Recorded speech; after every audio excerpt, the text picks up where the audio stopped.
аплодисменти за огнената готвачка от брусарци с вечен мерак Баба Вили!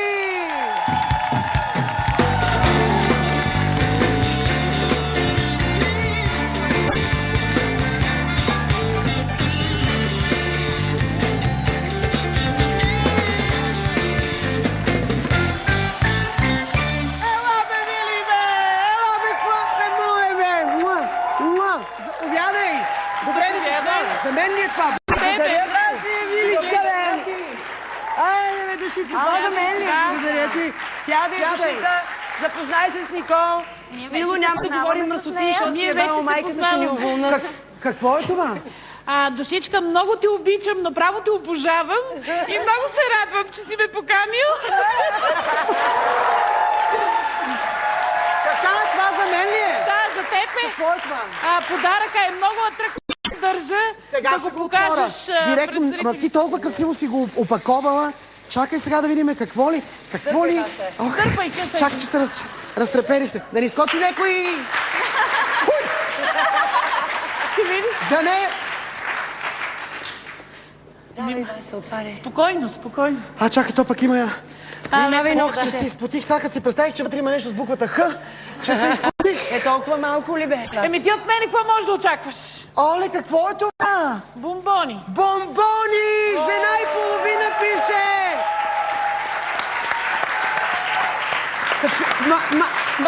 Това е жена и половина. Това е жена. Това са птиците, а това е катеричката на Баба Вили.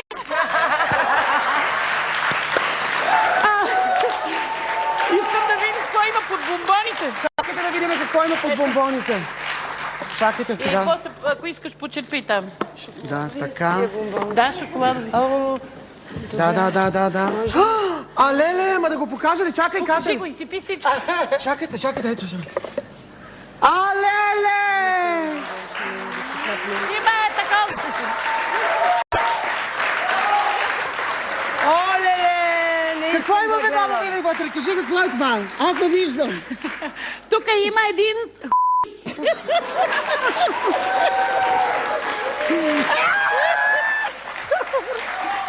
Друго виждаш ли нещо в тази чаша, ми кажи? Какво ще се случи с това?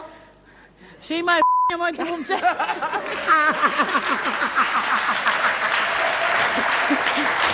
Няма да си говорим за Big Brother изобщо сега. Кажи сега, срещна ли любовта? Демек, срещна ли това нещо? Не съм го срещала, още съм действена. И ти като катица? Да. Млади писове ма свалят, ама ми е съвестно с тех да бъде. Защо да ти? Какво именно? Съвестно ми е млади момчета и аз съм ги като майка. Това не и пречи на много хора, не и пречи. И ми е съвестно. Като срещна такива на моята възраст, те пък е страх от мене. Защо? С какво ги плашиш? С нищо не ги плаша, ама като ме погледнат, аз се държа малко нахакано, аз не се държа така... Видно като мене. Нали? Да. Как те свалят? Какво ти казват младежите? Идват и ти казват? Че много ги кефа и искат да бъдат с мене. Леле, майко мила. И ти какво им казваш? Не може, моето момче. Не може. То не може. Баба Вили не е за всеки. Ей, тапанари. Не може. Аз моята катеричка не я дам така, безразборно. Трябва да има малко тръпка, да ти подскочи. Така да ти випне отвътре. Така е права, Баба Вили. Да. Добре, а ти имаше страшно много обожатели, докато беше в къщата. Имах, ама не съм срещала, никой не ми е казал кой е какво. Защото само оня с скинатия чорап дъжда, аз го изгоних и му казах да се мали, сме отщитна един шамар. Защото нашият Дани Милев много те харесва. Много ми е ситен, той е джобно гадже. Аз такива не обичам.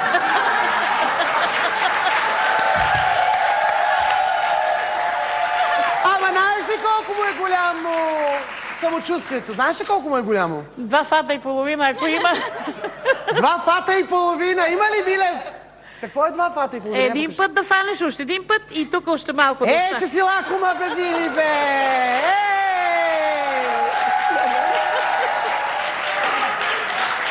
Аз млъкнах! Щом аз млъкнах, Представи си. Може ли да кажа нещо? Кажи си. Имаш много поздрави специално от моите дъщери Мариела и Павлинка, които те обожават, и внучката ми Виктория. Благодаря да са живи и здрави. Поздравявам и много поздрави. Много поздрави на моите кумшийки, на моите хора там от село и на кумшиите от Плевен и всички познати и от Царево, моите колежки. Чакай. Ама те са циганки. Аз съм циганки, може, давай. Аз ги обичам, Тинка. Сега, аз да те питам, какво беше? Сокерешма! Дайте си на мъжете, да нема да го... Караш ги да си дават на мъжете. Да. Искаш да кажеш, че ги държат на сухо. Некой път... Ти не им ли даваш акъл, че не се прави така? Мъж не е хубаво се държи на сухо. Те дават, жените дават, ама една беше болна. Викам, дай му да му минема. Добре, твоите дъщери, като те чуват как говориш. Аз вкъщи не говоря така. Ти вкъщи не говориш така? Не. Моята баба говори по подобен начин. Трябва да ти кажа и вкъщи. Ама те са вече големи и разбират кое е хубаво, кое е лошо, разделят лошото от доброто. Да. Нали? Чувство за хумор, разбират, че те имат чувство за хумор. Значи, те са инженери, не могат да бъдат неко тапанари. Аз съм ги възпитала, отгледала съм ги и сега си правя душевна чекия. Добре, ти ме изумяваш. Аз едно, че те харесах в къщата, сега още повече започнах да те харесвам. Аз съм си такава, бе. Всички ли хората обичат? Я ни кажи. Значи и сега на гарата пак искаха да... Автографи. Даваш автографи. Да. Много. Яд ли те, че не спечели наградата? Ами то не зависеше от мене. Ония 3 кукумявки спечелих. Това не зависеше от мене. Нали? Което не зависи от тебе. Добре, ама не те ли беше яд? В момента не ме беше яд. Сега, като се позамисля, пак не ме е яд. Така било писано, да ти кажа. Ама па да...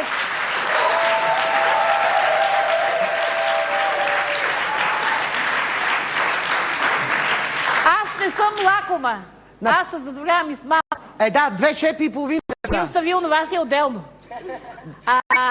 Аз ми е достатъчно, че хората ме обичат. И всички те обичат. До сега не е имало човек, примерно, да му освирка, като съм видела, че те ги освиркват. И аз, защото сега много те обичам и защото не си срещнала мъжа, имам една изненадка за тебе. Дай някой мъж тук да. Чакай сега, чакай много бързо. Сега не знам дали е 2 фата и половина, ама ще има нещо. Да ти кажа така изненадващо. Дай, ще го Добре, каквото искаш ще го правиме. Дами и господа, за тази жена и половина ще танцуват момчетата без граници и задръжки. Да посрещам No Limit!